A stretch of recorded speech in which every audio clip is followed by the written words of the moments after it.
So it comes to our attention today that Magic Legends is being shut down. There's not really a lot I can say about the game. I played it. I play a lot of games that I don't really put out in video form, mainly because I don't have a lot of fun with the games. Magic Legends is one of them.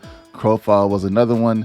And there are some other game titles that I tried to go back and check out, and I just didn't feel like they were that fun to make some kind of content out of them. I just really want to share good things with you guys. So Magic Legends is being shut down here soon. October 31st, 2021 is going to be the last day.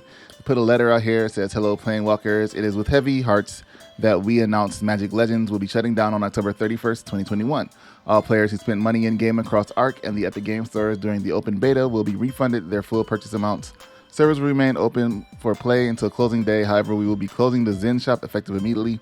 Later this week, all items will instead be purchasable using Aether, our free in-game currency." Now, it's kind of funny because the game was definitely still in open beta and never had its full release. They're kind of pulling the play out of the Amazon playbook with some of the games, canceling games before they really have a fair shake. It says their vision for Magic Legends missed the mark, but we were proud of what we achieved. Thanks to Wizards of the Coast, we got to bring expansive Magic the Gathering multiverse to a wide audience and explore new angles within the established ARPG genre. We learned several valuable lessons along the way, and we will use them to improve Cryptic's future development efforts. More importantly, we'd like to thank all of the players who explored the multiverse with us and provided feedback during the alpha and beta testing phases. We couldn't have gotten this far without you. So without the players, you couldn't have closed the game down, is what you're saying? Because the game's getting closed down. And if you took the feedback and put it into the game, then the game should be doing good if you just listen to the players, because you're putting in or making changes that the players wanted to see in the game. I did notice, though, that some of the sound effects were ripped from other games. I could swear that like the opening chest sound effect, I think it is like the red sound effect from World of Warcraft, but it's been a while since I played that one. So it says there's a fact here talking about when it'll be shutting down and how it impacts stuff. If they're going to be a console release, like, I don't know who asked these questions. Is the game's being shut down? Will there be a console release? No. So you're going to get all your credit back. Everything's going to be refunded 100% if you made anything, which is cool, instead of just keeping your money. And there's no chance that it'll be returned in the future. One thing I thought was interesting, that they're saying that they will use this to help them improve Cryptic's future development efforts. But earlier today, I saw another post from Steven Sharif for Ashes of Creation, the Intrepid Studios guy, and he says he's very sorry to hear about the layoffs from Cryptic Studios today. There are many incredible, talented individuals over there who have created some awesome things. If you or anyone who know has been impacted, Ashes of Creation is hiring across many positions. It's kind of funny, if you go to Cryptic Studios website, the pinned image is, it was the pinned tweet. They took it down, saying that they were hiring. So now that's actually taken down all the way, and it just has this retweeted from March 23rd. So I guess it deleted quite a few things. But if you go back to this one page here, here's the image here. "We are hiring. Cryptic Studios is building a talented team." That was pinned today on the thing that they were hiring. So this is pretty interesting. Like, I just looked at it and it was pinned, and now they changed it recently because of everybody's looking at Magic Legends and they go to the site and they see that they're hiring.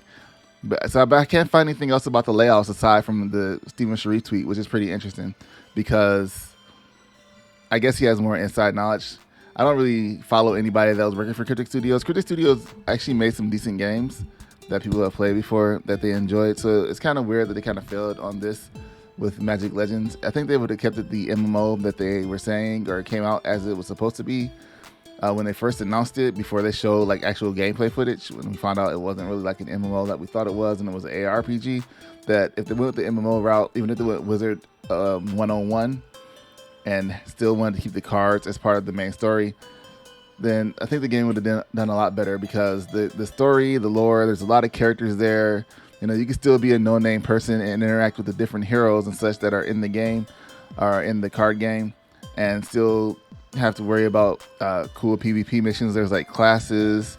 There's a whole lot of like diverse, like Dungeons and Dragons style in-depth stuff going on with the lore of Magic the Gathering.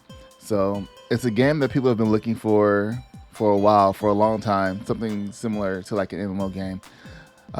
Even with Riot's game League of Legends, we're going to get a MMO for that game, and hopefully they keep that as a traditional style MMORPG, you know, with quests and stuff like that you walk around with, and not try to flip it with some weird ARPG thing that doesn't work.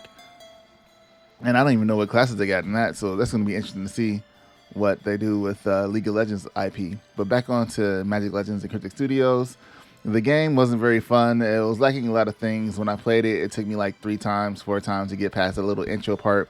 Apparently they retuned it a little bit to make it a little bit easier to get through. And I guess that stuff didn't help. Some people didn't like the randomized card part. Like when you use your skills, it popped up the skills randomly of what cards you get. That's one thing I did like about the game personally, because I thought it added a difference in gameplay, like a little variety to the gameplay. But I didn't like that you had to purchase card packs or clothes for the game in the store, which was really bad because these are your skills. So you got to purchase your skills to use. That was terrible.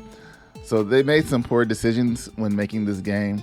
Trying to keep it more stuck on that whole card game feel really hurt what this game could have been. And if they just kind of focused on your character being a class, using skills, leveling up, maybe a skill tree, something similar to Diablo or Titan Quest or Path of Exile or any similar game, they could have done a lot better. But unfortunately, I hope the guys that worked at Cryptic Studios find their way, find some good work somewhere. Maybe they'll go work for Ashes of Creation and the team that did that. And I hope Cryptic Studios gets it together for their next game if they're going to make another game, because this might really hurt them. Until next time, guys, thanks for watching, and I'll see you in the next video. Don't forget the subscribe button. Blah, blah, blah, blah, blah, blah.